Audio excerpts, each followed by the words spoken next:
O ministro Alexandre de Moraes, do STF, autorizou incluir a deputada Carla Zambelli em uma investigação da Polícia Federal sobre suposta tentativa de golpe de Estado para manter Jair Bolsonaro no poder. Moraes atendeu a um pedido da PF que alega que Zambelli tentou ligar Lula a um ex-general da Venezuela suspeito de envolvimento com o narcotráfico. De acordo com a corporação, a deputada teria intermediado uma viagem da influenciadora Elisa Robson à Espanha, onde o general Hugo Carvajal estava preso. O objetivo seria obter informações a respeito de um suposto financiamento por parte da Venezuela a partidos de esquerda na Europa e América Latina, entre eles o PT. Ainda segundo a PF, depois da viagem, Elisa Robson teria passado uma espécie de dossiê sobre o caso a Anderson Torres, então ministro da Justiça do governo Bolsonaro. Torres, então, determinou a abertura de um inquérito sobre esse tema que acabou arquivado, de acordo com a corporação. Outro caso sinuoso aí, para a gente dizer o mínimo. Tem vários aspectos para a gente comentar, Greve. O primeiro deles que me chama a atenção, porque nós somos jornalistas e, eventualmente, partimos para uma investigação a partir de um elemento, de um indício, etc. Essa investigação pode ir à frente e resultar numa reportagem, ou essa investigação pode concluir que o indício não ganhou corpo e a matéria não está pronta para ser publicada, ou algo que se acreditou não era verdade, etc. Quando a gente vê esses políticos do entorno de Jair Bolsonaro querendo dar uma de jornalista investigativo, sai uma confusão dos diabos, né? Outro dia eu dei uma entrevista para o Carlos Tramontina lá no Tramonta News do Flow, e eu estava falando a respeito justamente de que as informações sobre o grupo do Lula e sobre o grupo do Bolsonaro, que um grupo utiliza contra o outro, elas em geral vieram de nós jornalistas, vieram da imprensa. Seja em relação a Petrolão, em relação a Mensalão, em relação à rachadinha, em relação à pandemia, em relação à ditadura, em relação ao financiamento do BNDES. Quer dizer, a maioria dessas informações veio da imprensa, do Ministério Público, enfim, tudo acabou sendo publicado. Você não vê muitos elementos que são usados que foram descobertos pela militância, que ataca os jornalistas justamente por apontar a sujeira também do grupo político dele. É claro que há viés aí, gente muito chapa branca em relação a um governo que demoniza o outro, etc. Mas aqui todo mundo sabe que a gente aponta a sujeira de todos os lados. Então esse é o primeiro item que me chama a atenção. Agora, de resto, o que você destaca?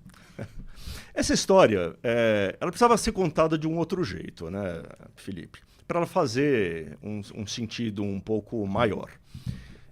Se houve alguma espécie de tramóia neste caso, ela se deve, sobretudo, ao Anderson Torres, que era ministro da Justiça naquele momento e que foi, mais uma vez, quem pôs a Polícia Federal na rua, criando um fato político, né, para investigar as alegadas relações do PT e do Lula com o ex-chavista envolvido com o tráfico, né? A figura central dessa história é, no mínimo, o Anderson Torres, que era quem tinha o poder de, como eu disse, transformar num fato político. Quando você põe a polícia na rua, criou-se um fato. A gente estava comentando agora mesmo a situação do Renan Santos, certo? Quando a Polícia Federal, sob o governo Lula, colocou ali, enfim, a sua máquina para investigar o MBL. Eu digo isso porque muita gente pode estar vendo o corte separado aqui no YouTube depois do programa, e aí fica organizado. E eu estava justamente já chamando a atenção que não é novidade. Porque houve no governo Bolsonaro também esse uso da PF para perseguir quem fazia crítica. E agora está havendo no governo Lula. E a gente tem que apontar os pontos em comum. Coisa que eu também disse em outra pauta. Diga, Greg. Eu até usei a expressão, quando a gente estava falando sobre o Renan Santos, do MBL, de desvio de finalidade da FL. Isso. É isso que agora o Alexandre de Moraes e a PF lulista, né, estão dizendo que houve no caso do Anderson Santos. Ele teria usado a PF... Esse é o Torres. O Anderson Torres, perdão. Ele teria usado a PF para obter um ganho político para a campanha do Bolsonaro. Porque faltavam 2 anos para as eleições de 2022. Então, é esse o caso. Nesta história, a Carla Zambelli, que, enfim, já saiu correndo na rua com a arma na mão, já conspirou com um hacker para enfiar coisa falsa no sistema da justiça. É uma aloprada, assim, de marca maior. Mas, neste caso, ela não é o personagem principal. Ela é uma coadjuvante. Como ela tem este gosto pela conspiração de porão, né? Ela foi lá. Chamou a hacker não, a blogueira de um lado, fala, vai lá, compila o dossiê, vamos... Precisa ver se já tinha desde o início a intenção de usar esse dossiê para instruir essa abertura de inquérito, se foi uma trama que nasceu já na cúpula do governo, sei lá, precisa ver o que foi. Mas a Carla Zambelli neste caso, se houve algo de criminoso de fato, um acessório, um personagem secundário, né? Agora, como é que chega no golpe de Estado, Graeb, que está sendo alegado? Quer dizer, é uma parlamentar, é uma deputada federal. Então, ela tem lá uma investigação dela, falou com o influenciador, vamos coletar esse material, chegou lá para o ministro da Justiça e falou, olha, encontramos isso aqui, mesmo que não fosse nada substantivo. Aí é preciso ser avaliado. O parlamentar ele pode chegar para o ministro da Justiça e entregar um material e o ministro da Justiça decidir abrir uma investigação com a Polícia Federal. Quer dizer, isso pode acontecer ou não? Isso precisa ser avaliado nesse processo.